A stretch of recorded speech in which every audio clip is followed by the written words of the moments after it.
One Crazy Summer by Rita Williams-Garcia. This book is historical fiction.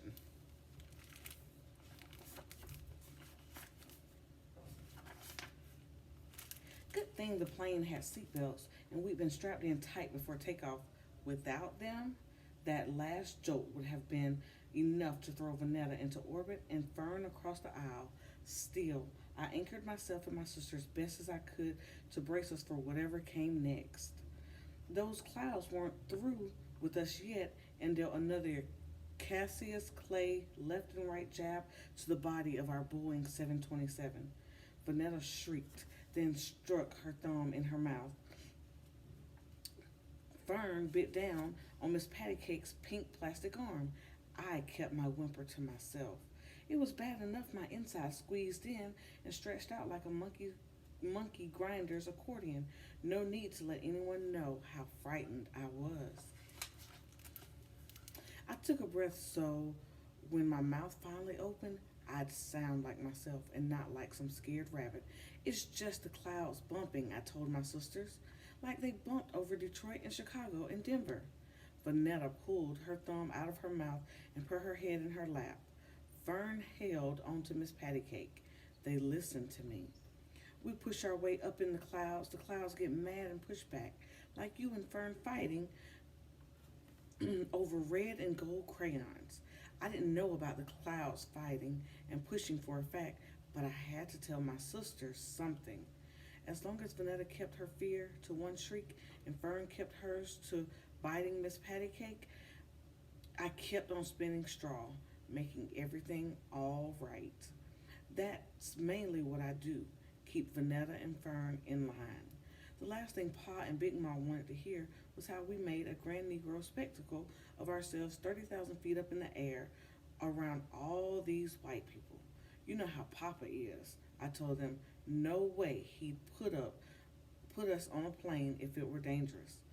They halfway believed me, just as I had that soft plastic arm out of Fern's mouth. Those Cassius Clay fighting clouds threw our 727 another jab. Big Ma, that's Pa's mother, still says Cassius Clay. Pa says Muhammad Ali or just Ali. I slide back and forth from Cassius Clay to Muhammad Ali. Whatever picture comes to mind, with Cassius Clay you hear the clash of fists like the plane getting jabbed and punched. With Muhammad Ali, you see a mighty mountain, greater than Everest, and can't no one knock down a mountain. With Muhammad Ali, you see a mighty mountain, greater than Everest, and can't no one knock down a mountain.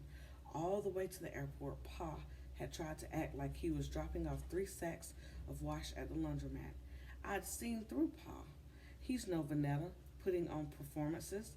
He has only 1 or 2 faces, nothing hidden, nothing exaggerated. Even though it had been his idea that we fly out to Oakland to see Cecil, Pa never once said how exciting our trip would be. He just said that seeing Cecil was something whose time had come, that it had to be done.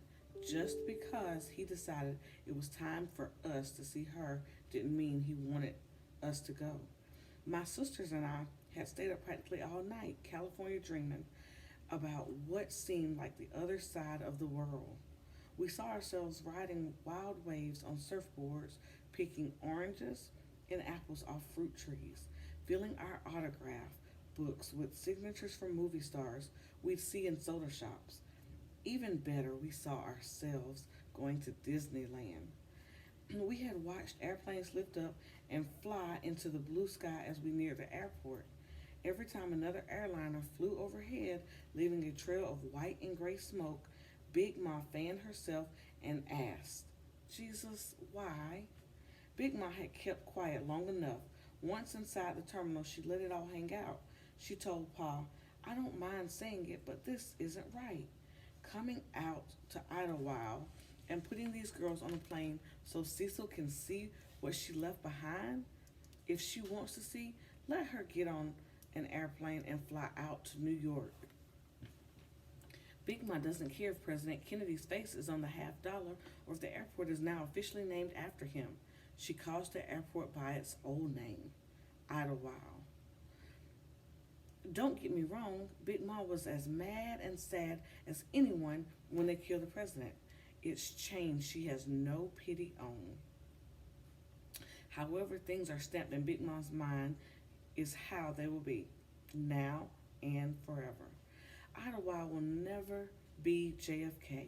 Cassius Clay will never be Muhammad Ali. Cecil will never be anything other than Cecil. I can't say I blame Big Ma for feeling the way she did. I certainly didn't forgive Cecil. When Cecil left, Fern wasn't on the bottle. Vanetta could walk but wanted to be picked up. I was 4 going on 5. Pa wasn't sick, but he wasn't doing well either. That was when Big Ma came up from Alabama to see about us. Even though Big Ma read her scripture daily, she hadn't considered forgiveness where Cecil was concerned. Cecil wasn't what the Bible meant when it spoke of love and forgiveness. Only judgment, and believe me, Big Ma had plenty of judgment for Cecil. So even if Cecil showed up on Papa's welcome mat, Big Ma wouldn't swing the front door open. That was why Pa had put us on a plane to Oakland. Either Cecil wouldn't come back to Brooklyn or she wasn't welcome.